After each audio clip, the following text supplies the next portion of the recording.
అప్పుల బాధలు వెంటాడుతున్నాయా? అయితే 6 JVR వారి జాతిరత్నాలు ధరించండి. నమస్తే, వెల్కమ్ టు మనం టీవీ. నేను మీ ప్రియాంకరావు. ఈ రోజు మనతో పాటు ప్రముఖ పొలిటికల్ అనలిస్ట్ అప్పసాని రాజేష్ గారు ఉన్నారు. వారితో మాట్లాడదాం. నమస్కారం సార్.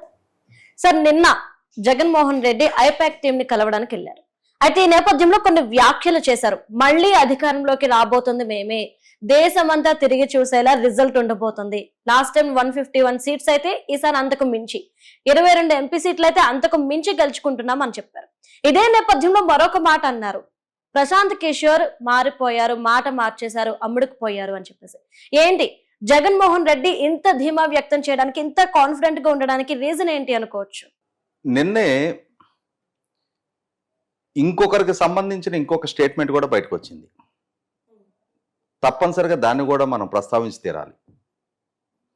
విశాఖపట్నంలో ప్రజాశాంతి పార్టీ తరఫున ఎంపీగా పోటీ చేసిన కేఏ పాల్ నిన్న ఆయన ఒక స్టేట్మెంట్ ఇచ్చారు. ఆల్రెడీ అంటే ఎన్నికలు పూర్తయిపోయినాయి కాబట్టి ఆల్రెడీ మాకున్న సమాచారం ప్రకారం, మా పార్టీకి ఉన్న ఇంటర్నల్గా మేము చేసుకున్న అసెస్మెంట్ ప్రకారం దాదాపుగా 10 లక్షల ఓట్లు పోలేనట్టుగా మాకున్న సమాచారం. అంటే కేఏ పాల్ గారికి ఆయన చెప్పిన స్టేట్మెంట్ ఇది. 10 లక్షల ఓట్లు నాకు పోలేనట్టుగా సమాచారం ఉంది. ఇక సాంకేతికంగా లెక్కింపు నేను గెలిచాను అని చెప్పని అధికారిక ప్రకటన రావడమే తరువాయి నేనైతే విశాఖపట్నం ఎంపీగా అయిపోయినట్టే. నేను ఇంకా 1-2 రోజుల్లో నా ప్రోగ్రాం డిసైడ్ చేసుకోబోతున్నా. నేను ఎప్పుడు ఎక్కడ ఎలా నా పని మొదలు పెట్టాలి అని చెప్పని. ఎందుకంటే నేను ప్రజలకి నేను ఎంపీగా ఎన్నికైన 100 రోజుల్లో విశాఖపట్నాన్ని అభివృద్ధి చేసి చూపిస్తానని చెప్పని వాగ్దానం చేస్తున్నా కాబట్టి ఇంకా నేను నెగ్గేసినట్టుగానే నా యాక్టివిటీ మొదలు పెట్టుకోబోతున్నా అని చెప్పని ఆయన ఒక స్టేట్మెంట్ ఇచ్చారు. అంటే ఇక్కడ విశ్వాసం ఉండటం సహజం, ఆత్మవిశ్వాసం ఉండటం సహజం. అతి విశ్వాసం ఉంటే ఇటువంటి స్టేట్మెంట్లే వస్తాయి. జగన్మోహన్ రెడ్డి గారికి 2019లో 151 స్థానాలతో అధికారం దక్కుతుందని చెప్పని ఆయన కూడా ఊహించలా. కానీ ప్రజలు ఒక స్పష్టమైన నిర్ణయం తీసుకున్నారు. అటువంటి ఆధిక్యతతో కూడిన తీర్పు ఆయనకి ఇచ్చారు. కానీ ఈ ఎన్నికల్లో ఖచ్చితంగా ఆయనకి ప్రతికూల ఫలితాలు అందబోతున్నాయి అని చెప్పని ఇప్పటి వరకు వెలువడిన అన్ని సర్వే ఫలితాలు అవే తెలియజేస్తా ఉన్నాయి.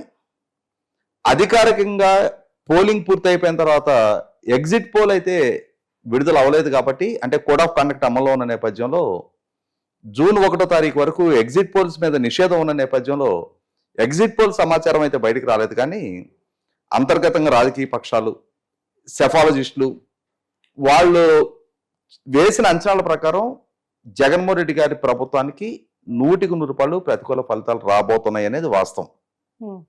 ఈ అంశం వాళ్ళ శ్రేణులకి తెలుసు, వాళ్ళ నాయకులకి తెలుసు, వాళ్ళ పార్టీలో పోటీ చేసిన అభ్యర్థులకి తెలుసు కాబట్టే ఇప్పుడేమంటున్నారు ఆ పార్టీ నాయకులు, ఎన్నికల కమిషన్ తెలుగుదేశం పార్టీతో కొల్లుడైంది, తెలుగుదేశం శ్రేణులు మా మీద దాడి చేశారు, వాళ్ళు మా మీద దౌర్జన్యాలు చేస్తుంటే మేము పోలీసులకు ఫిర్యాదు చేయడానికి ప్రయత్నం చేస్తే పోలీసులు మా కాల్స్ కూడా రిసీవ్ చేసుకోలేదు, నేను ప్రజాప్రతినిధిని, మంత్రిని, నా నుంచి ఫోన్ వెళ్తే కూడా పోలీసులు కనీసం రెస్పాన్స్ ఇవ్వలేదు అని చెప్పని మంత్రి అంబటి రాంబాబు గారు చెప్తున్నారు. మాజీ మంత్రి ప్రస్తుతం నరసరావుపేటలో పోటీ చేసిన అనిల్ కుమార్ యాదవ్ గారు మరింత డేలా పడిన వాయిస్ తోటి ఆయన మాట్లాడుతూ ఉన్నారు. ఇది ఒక పల్నాడు ప్రాంతానికే పరిమితం కాల, శ్రీకాకుళం జిల్లా నుంచి చిత్తూరు జిల్లా వరకు వైసీపీ శ్రేణులు ఉలికిపాటుకు గురయ్యారనేది వాస్తవం. కాబట్టే ఇవాళ ఆ శ్రేణులు ప్రధానంగా ప్రత్యర్థి రాజకీయ పక్షాల మీద దాడులకి, దౌర్జన్యాలకు దిగుతూ ఉన్నారు. నిజంగానే జగన్మోహన్ రెడ్డి గారి పార్టీకి 151 స్థానాలని మించిన ఫలితాలు రాబట్టుకునేంతటి ప్రజాదరణ ఉండున్నట్టయితే పొంగనూరు, మాచర్ల లాంటి నియోజకవర్గాల్లో బూత్లో ఏజెంట్లుగా ప్రత్యర్థి పార్టీలకు సంబంధించిన వ్యక్తులు కూర్చోకూడదు అని చెప్పని దౌర్జన్యంగా వాళ్ళని బూతుల నుంచి బయటకు ఎందుకు లాగేశారు? ఆ స్పష్టత ఇవ్వాలి కదా. మీకు అంతటి కాన్ఫిడెన్స్ ఉంది, మీరు అంతటి ప్రజారంజకమైన పరిపాలన అందించున్నారు, మీకు అంతటి ప్రజామతంతో కూడిన తీర్పు రాబోతా ఉంది, మీరు ప్రత్యర్థి పార్టీల ఏజెంట్లు కూర్చుంటే మీకు వచ్చే నష్టమే ఉంది, మీ ఓట్లు మీకు పడతాయి కదా. గతంలోనే పట్టభద్రుల ఎమ్మెల్సీ ఎలక్షన్స్ జరిగి వైసీపీ పార్టీ 3 స్థానాల్లో ఓడిపోయిన సందర్భంగా ప్రభుత్వ ప్రధాన సలహాదారుడు వైసీపీ పార్టీ ప్రధాన కార్యదర్శి సజ్జల రామకృష్ణారెడ్డి గారు ఏం చెప్పారు? మా ఓటర్లు వేరే ఉన్నారు అన్నారు. తెలుగుదేశం ఏజెంట్లు కూర్చోవటం వల్ల వైసీపీ ఓటర్లకు వచ్చే నష్టమేముంది?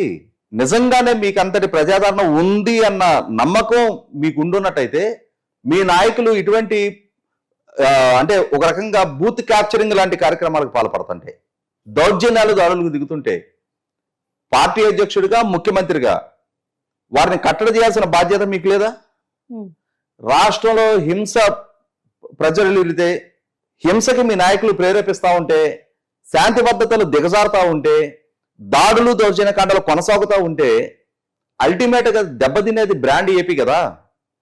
మీరు ఇప్పటికీ ముఖ్యమంత్రి, మీరే ఆశాభావం వ్యక్తం చేస్తున్నారు రేపు కూడా నేనే ముఖ్యమంత్రిని అని చెప్పని.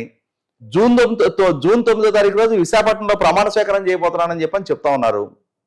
మరి అంతటి ఆత్మవిశ్వాసం మీకు ఉండున్నట్టయితే మరి ఈ శాంతి భద్రతల సమస్య సందర్భంగా, ఇటువంటి విఘాతం కలుగుతా ఉన్న సందర్భంగా రాష్ట్ర ముఖ్యమంత్రిగా కనీసం ఒక్కసారైనా సరే ఒక సమీక్షా సమావేశం కూడా నిర్వహించలేదే?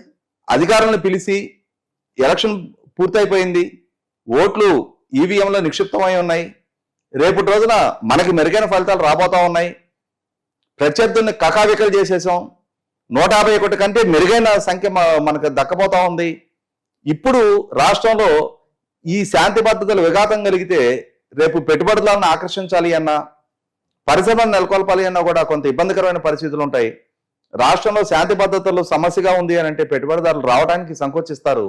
కాబట్టి మీరు అటువంటి చర్యలకు పాల్పడే వాళ్ళు, ఈవెన్ దో వాళ్ళు మన పార్టీ వాళ్ళైనా సరే కఠినంగా అణిచేయండి అని చెప్పాలి కదా. కనీసం ఆ ప్రయత్నం ఎక్కడ చేశారా? ఏం చేస్తున్నారు? భార్య బిడ్డలతోటి విహారయాత్రలకు వెళ్తున్నారు.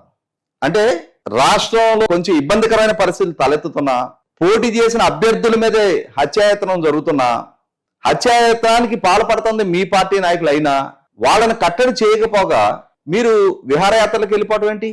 మీకు డ్యూయల్ రెస్పాన్సిబిలిటీ ఉంది. ఒకటి పార్టీ అధ్యక్షుడు, ఇవాళ కేసుల పాలైతే మీ క్యాడరు జైలు పాలైతే అల్టిమేట్ గా మీకే ఇబ్బందికరమైన పరిస్థితి. మీ శ్రేణులు వాళ్ళు ఇవాళ ప్రత్యర్థులు నమోదు చేస్తున్న కేసుల్లో అరెస్టులు అవుతా ఉన్నారు మీ పార్టీ శ్రేణులు. ఇటువంటి పరిస్థితుల్లో మీరు ఈ ఐపాక్ సమావేశానికి వెళ్ళి అక్కడ ప్లేయింగ్ టు ది గ్యాలరీస్ అంటారు. సహజంగా ఏంటంటే అక్కడ ఉన్న ప్రేక్షకుల్ని, ఆడియన్స్ ని రంజింపజేయటం కోసం, వాళ్ళల్లో ఒక జోష్ నింపటం కోసం ఏదో 4 మాటలు మాట్లాడామా వెళ్ళిపోయామా. 100% నేను జగన్మోహన్ రెడ్డి గారిలో అదే కనిపించింది. ఆయనకు సర్వీస్ ప్రొవైడర్ గా ఉన్న కంపెనీ వాళ్ళు. జగన్మోహన్ రెడ్డి గారు గెలవరు అనంటే ఇన్నాళ్ళు మీకు ఇచ్చిన డబ్బుల పరిస్థితి ఏంటి? నన్ను గెలిపించడం కోసం కదా మిమ్మల్ని ఎంగేజ్ చేసుకుంది, నేను నాకు వ్యూహకర్తలుగా కదా మీరు వ్యవహరించింది. సో మీ స్ట్రాటజీస్ ఫెయిల్ అయినట్లు లెక్క నేను ఓడిపోతాను అని అంటే. కాబట్టి నేను గెలుస్తానని నేను చెప్పాలి, మీరు దానికి తానాతందాన్ని భజన చేయాలి. జగన్మోహన్ రెడ్డి గారికి వాస్తవ పరిస్థితి తెలుసు. వాస్తవ పరిస్థితి గురించిన బలమైన సంకేతాలు ఆయనకు ఉన్నాయి కాబట్టి ఇక్కడ ఒక అంశం గుర్తు చేసుకుందాం. జగన్మోహన్ రెడ్డి గారు ఎన్నికలకు ముందు 14,165 కోట్ల రూపాయలు జనవరి 23, ఫిబ్రవరి 28, మార్చి 1, మార్చి 6, మార్చి 7, మార్చి 14వ తారీఖున నొక్కిన 6 సంక్షేమ పథకాలకు సంబంధించిన బటన్ల తాలూకా డబ్బులు ఆ లబ్ధాలకు చేర్చాల. వాటిని మే 10వ తారీఖు, మే 13వ తారీఖు ఎలక్షన్ అయితే మే 15వ తారీఖు రోజు వాటిని జమ చేస్తాము అని చెప్పని ఆ సంక్షేమ పథకాల లబ్ధారుల పేరిట కోర్టులో కేసులు వేయించి, ఇప్పుడు మాకు ఆ డబ్బులు పడకపోతే మా జీవితాలు కొంపలు కొల్లేరైపోతున్నాయి అని చెప్పని కోర్టులో కేసులు వేయించారు. ప్రభుత్వం కూడా చీఫ్ సెక్రటరీ గారు నానా హడావుడి పడిపోయారు. అసలు ఆ డబ్బులు వేసేయాలి, ఇప్పుడు మేము డబ్బులు సిద్ధంగా సంచిలో పెట్టుకుని ఉన్నామని చెప్పని. కోర్టు 10వ తారీఖు రోజు చేసుకోమని చెప్పింది. కానీ ఎలక్షన్ కమిషన్ దాన్ని పరిగణలోకి తీసుకోవాలా, వాళ్ళకి అనుమతి ఇవ్వాలా, గ్రీన్ సిగ్నల్ ఇవ్వాలా.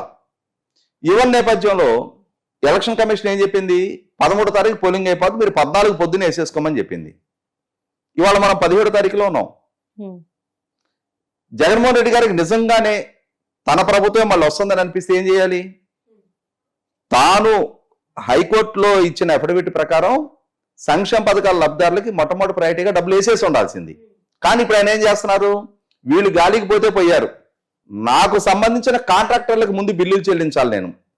ఎందుకంటే ఈయన పదవి బాధ్యతలు చేపట్టే నాటికి గత ప్రభుత్వ హయాంలో పనులు చేసిన కాంట్రాక్టర్లను వేల కోట్ల రూపాయలు బిల్లులు చెల్లించకుండా సంవత్సరాల తరబడి వాళ్ళని వేధింపులకు గురి చేసి వాళ్ళు ఆర్థిక సమస్యలతో ఆత్మహత్యలకు పాల్పడే పరిస్థితులు సృష్టించారు. చివరికి వాళ్ళు కోర్టుకెళ్లి కోర్టు బిల్లులు చెల్లించమని ఆదేశాలు ఇచ్చినా కూడా చెల్లించకపోతే కంటెంప్ట్ ఆఫ్ ది కోర్టు కేసులు ఫైల్ చేసి చివరికి ఫైనాన్స్ సెక్రటరీని కోర్టుకు పిలిపించి కోర్టు మందలిస్తే అప్పుడు బిల్లు చెల్లించారు.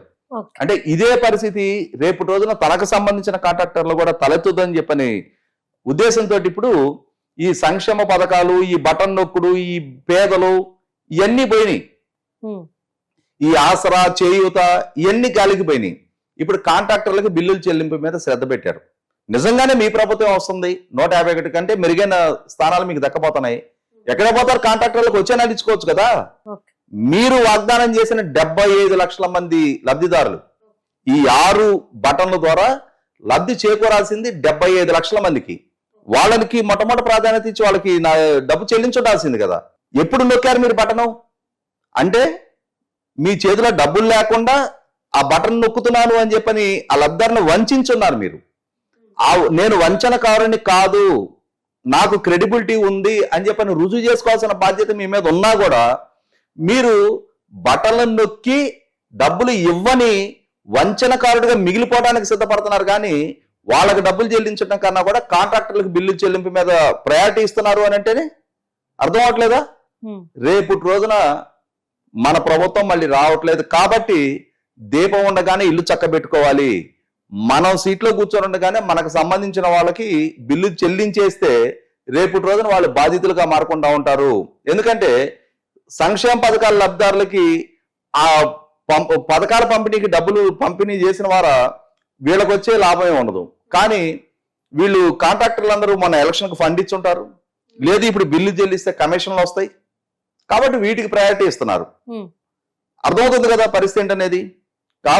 నిన్న కేఏ పాల్ గారు ఇచ్చిన స్టేట్మెంట్ కి జగన్మోహన్ రెడ్డి గారు ఇచ్చిన స్టేట్మెంట్ కి మధ్య పెద్ద అంతరం ఉంది అని చెప్పని ప్రజలైతే పరిగణించట్లా. ఇద్దరిది అతి విశ్వాస స్టేట్మెంట్ గానే పరిగణిస్తా ఉన్నారు. ఇక ఇదే సందర్భంలో ప్రశాంత్ కిషోర్ గారి గురించి చేసిన వ్యాఖ్యలు.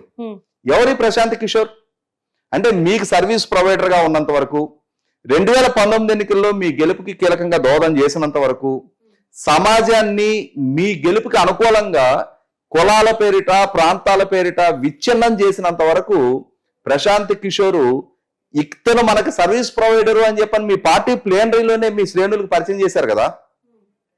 అంటే ఆ రోజు అతను అమ్ముడు పోయే వ్యక్తిత్వం అని చెప్పని మీకు తెలియలేదా? 5 సంవత్సరాలు తను పన్నిన వ్యూహ పర్యవసానం, తను చేసిన ప్రచార పర్యవసానం, తన స్ట్రాటజీస్ పర్యవసానమే కదా.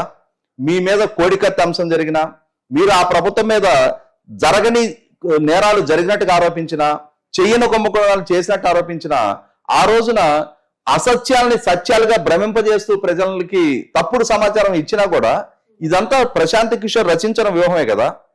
ఆ వ్యూహ పర్యవసానమే మీకు అధికారం దక్కింది కదా. ఇటువంటి పరిస్థితుల్లో ఈ రోజు ప్రశాంత్ కిషోర్ మీకు దూరం అయ్యాడు అని చెప్పని, మీ విధానాలను ప్రశ్నిస్తున్నాడు అని చెప్పని, మీ లోపాలను ఎత్తి చూపుతున్నాడు అని చెప్పని, మీ ఓటమి ఖాయం అని చెప్పని పదే పదే చెప్తున్నాడు అని చెప్పని ఈ రోజు మీకు ప్రశాంత్ కిషోర్ రుచించట్లా. ఖచ్చితంగా ఆ ప్రశాంత్ కిషోర్ అనే ఫ్యాక్టర్ ని ఆంధ్రప్రదేశ్ రాజకీయానికి పరిచయం చేసింది మీరే. Okay, thank you so much sir.